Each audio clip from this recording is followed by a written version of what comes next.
Hello and welcome to Surprise Surprise, the show that's always on the lookout for the good, the great and the giving. And tonight some of those people are right here in the studio, so let's find them. So, I found a story here in a local newspaper about somebody that I'd like to meet, but I just need a bit of help here. What does it say about this person here? Can you just read that out to me? This person is courageous, inspirational and selfless. Oh, they sound nice. I wonder who that can be. Let's have a look. Oh, hang on a minute. It's you. Your headline news, Ravi. Come and join me and bring Jim with you. Come and join me.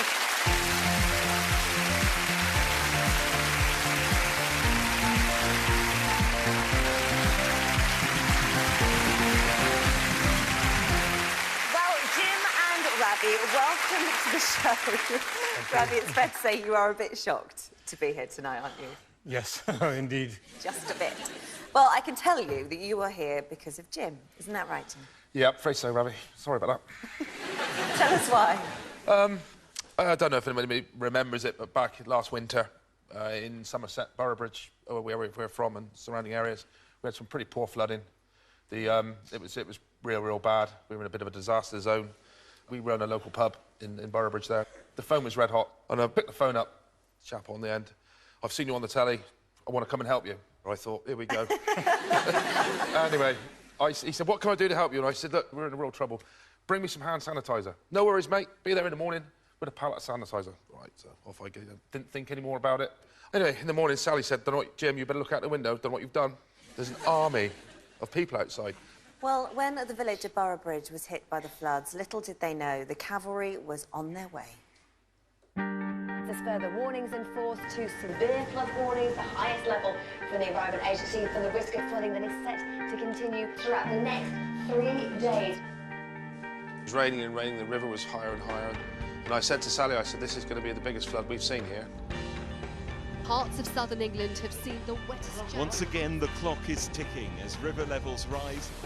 I've been here for 33 years and we've never seen anything like that. Underwater and under pressure, the pumps are working almost 24 hours. Doing all they can to defend their homes in their darkest hour. Very scary, frightening. We were just petrified we were going to lose everything that we worked for. We realised that we were in trouble. We were desperate for help.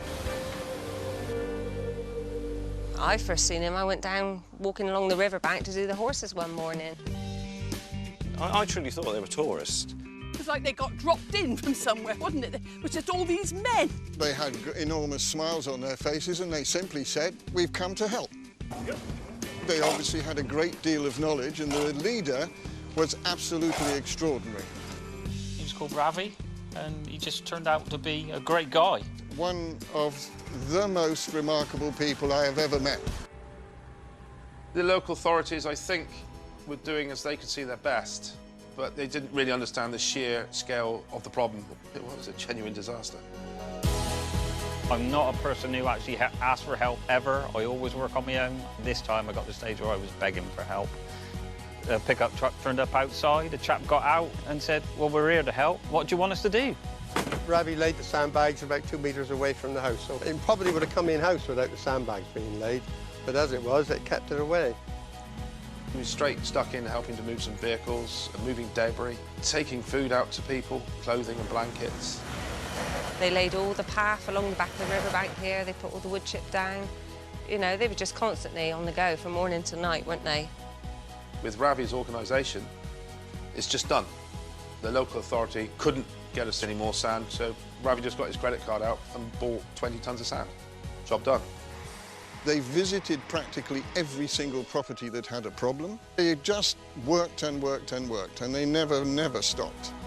Without the help of Ravi, without a doubt, we would have gone under. He saw a serious problem and a community in need, and that's all he needed. He just sees where the help needs to be put, and he puts the help where it should go.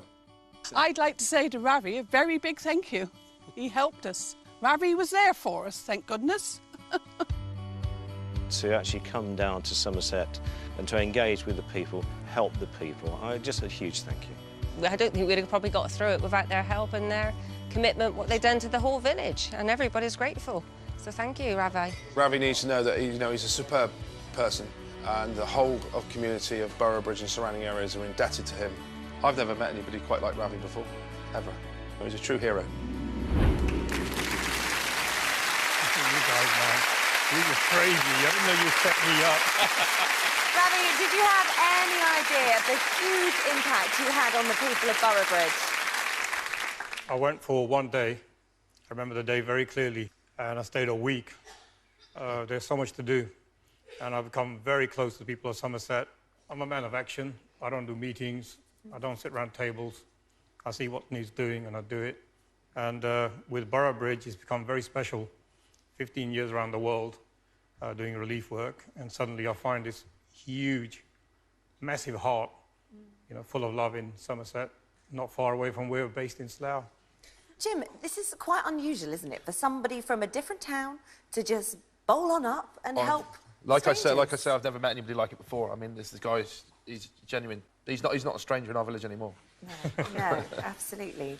And Jim, Ravi is now an honorary member of the community. He most certainly is, yes. Yeah. He's a very popular member of our community. And any knees up we're having now, he always gets an invite. Well, Ravi's actions during the floods weren't the first time he's helped others in need. He's been travelling the world since 1999 after setting up his own relief team, Khalsa Aid. So, Ravi, why did you set that up? Well, the Sikhs are known for their generosity. When you go to a Sikh temple, there's a lot of abundance of food. Whatever you need, the Sikh Gurdwara, the temple has 4 doors, which means anybody from the 4 corners of the world can come for food, protection, shelter. So why not take that to the 4 corners of the world where it's needed? And a lot of charities, a lot of organizations, similar field, people are losing trust. So what we're saying is, join us. And Jim's been to Bosnia with me to see what we do. He was clearing a lot of a shelter for the homeless. And this shelter had 3 foot of mud in it. Because they're the poorest of the poor, the homeless, nobody's helping. Jim and the guys got stuck in, cleared this huge shelter up, made it safer. So yes, it's not only just pride for me, it's pride for our community and supporters who fund us without judging anyone. Who are we helping? You know, just because we're Sikhs, and people might be other Christians, Muslims, Jews, it makes no difference. So I'm very proud of the community who support us. Jim, without Ravi, would you have ever got involved in something like that? No, never. Not for a moment. I mean, he's really opened my eyes. I mean, and like he says, it just feels good. You help people, it's good. Well, you've been to almost every international crisis there has been. Tell me where you've been and what you've done. Last 15 years, first operation was Kosovo, the refugees coming from Kosovo into Albania. And we drove from Slough all the way to on the Albanian-Kosovan border. You know, these are the guys who went with me, never been out of Slough, let alone go across Europe.